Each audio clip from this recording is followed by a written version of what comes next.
Little boyfriend's ex is now his boss. Should I be worried or trust lang? Okay, Bes, imagine this, your boyfriend, na super love mo, just got promotion. Yehey, diba? Pero here's the plot twist, his new boss. His ex.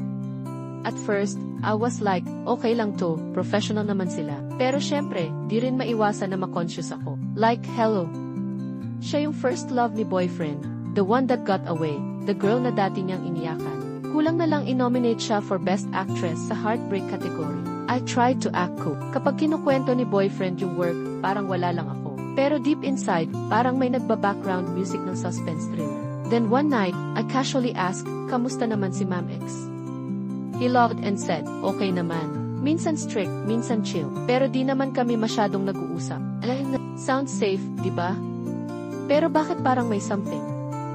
Kaya nag-research ako, stalk mode on, and guess what?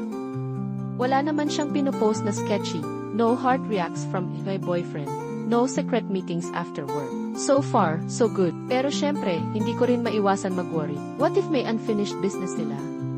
What if biglang mag-reminisce ng good old days? What if?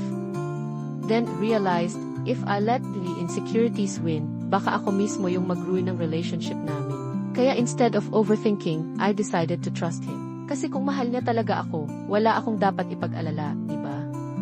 At the end of the day, hindi naman ako dapat matakot sa ex niya. Dapat siyang matakot mawala ako. Kayo, beshies, kung kayo nasa situation ko, mag-overthink ba kayo or tiwala lang? Drop your thoughts below.